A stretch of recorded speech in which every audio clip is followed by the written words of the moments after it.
What's going on YouTube? It's Ben, and in this video, we're going to talk about how to be a linchpin recruiter.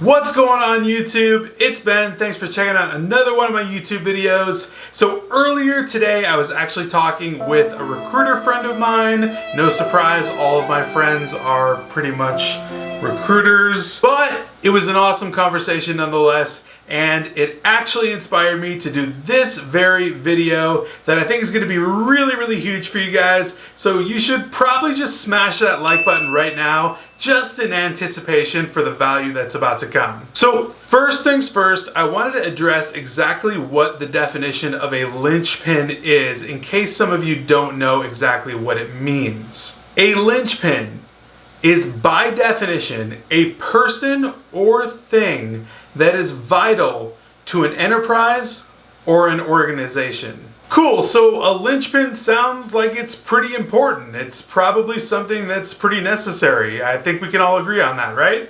Actually, a linchpin is something that's absolutely critical to an organization and an enterprise. Literally meaning that the organization or enterprise cannot function without this linchpin, meaning they can't produce, they can't deliver on their value propositions for their customers. Think clients delivering on products or services.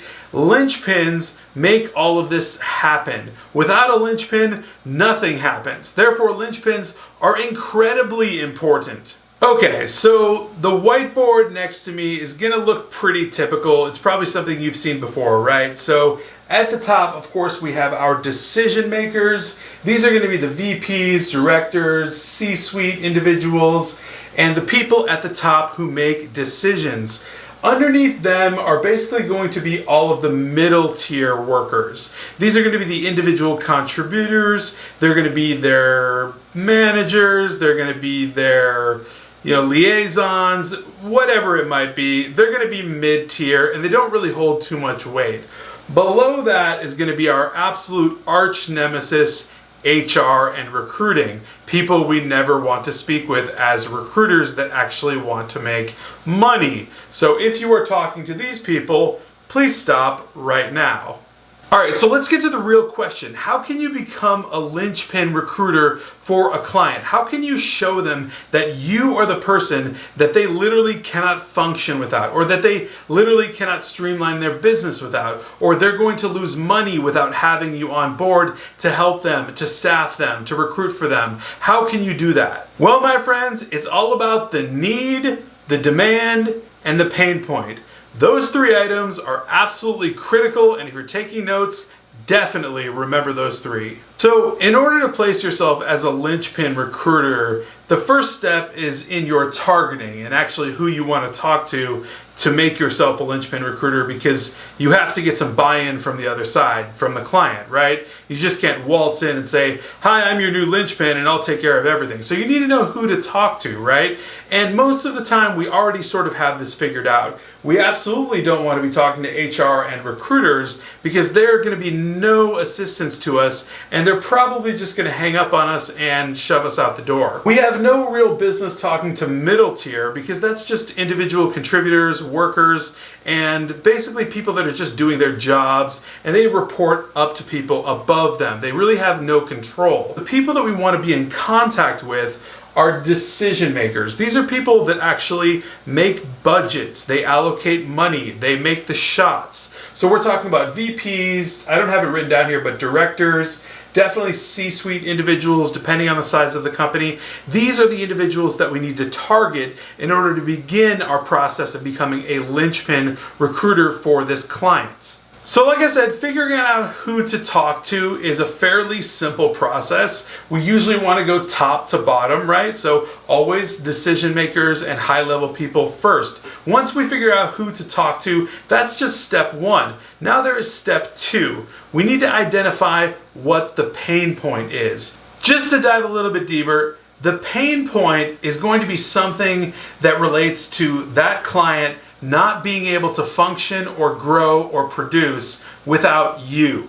So you need to become the linchpin by solving that pain point or streamlining their operation by bringing in new staff, bringing in the right talent, consulting them, whatever you need to do, you need to become the linchpin by fixing that pain point once you identify what it is. So how do you figure out what the pain point is exactly? All right, so let me just give you a quick little example. Let's say that we ended up connecting with the VP of sales at any given organization. Let's say it's a SaaS software company, right?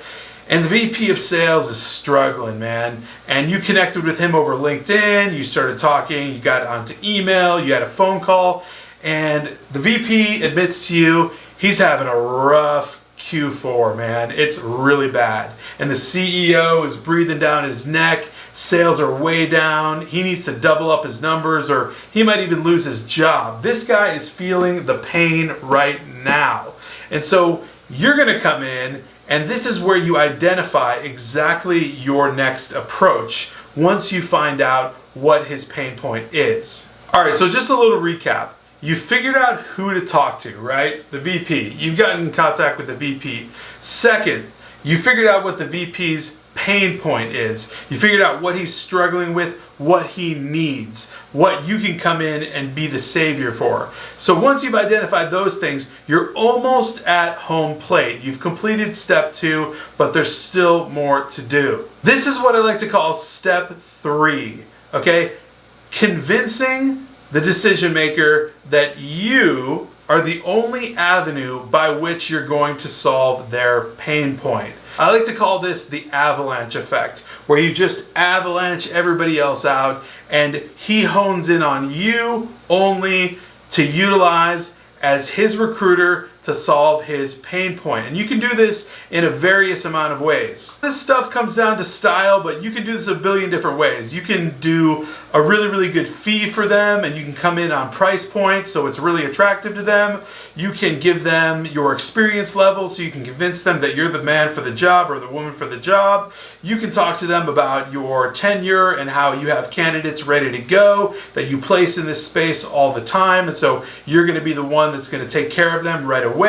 You can convince them a million ways from Sunday. Whatever you have to do is what you have to do to convince them and avalanche everybody else out of their mind so that they only think you are the person that will take care of their problem. And that's when you're really going to shine. You have now become the linchpin, and there's nothing better than being the linchpin. So of course after this the game is not over. Of course you have to end up delivering, right? None of this is for anything unless you can actually deliver. So with all your business savvy and experience as a recruiter, you're going to shine like a diamond, and you're going to go back and you're going to go recruit, and you're going to find all the candidates that they need to double their sales so he doesn't lose his job or lose his bonus or, solve his pain point basically. And you're going to be able to do that, and you're going to shine, and you will be that linchpin recruiter. And those are the steps that lead up to that fact right there, that fact that you're going to be that linchpin for them. And after you become that, and after you actually deliver on those promises, there is so much more to come. And we're talking repeat business, referrals, huge business networking within his network. I mean, you just saved this guy's butt, right? So there's so much opportunity once you become a linchpin for this organization, especially for this individual. You're going to be able to ride high on that. You're going to be able to get so much more out of that by becoming the linchpin for that client. And not to mention all the boatload of money that you're going to make by placing all the desperately candidates that they needed really, really bad. All right, guys, so just a little summary on how to become the linchpin recruiter. Figure out exactly who you need to talk to at the organization. Let's say it's the VP, right? Find the VP, connect with the VP. Figure out the VP's pain point, right? This is super, super important. Once you figure out the pain point, then you can figure out exactly what you can do to solve that pain point. Secondarily to that, You need to convince that person that you are the only avenue that's going to be able to solve that pain point for that decision maker. Once you do that, you're in, you are the linchpin recruiter. And like I said, there's nothing better than being the linchpin recruiter. Alright guys, that's all I've got for today. If that was super helpful for you, please smash that like button down below. Subscribe if you're not subscribed. Hit the alert button so you know every time I come out with a new video, which is daily because I will be seeing you tomorrow. Take care, guys.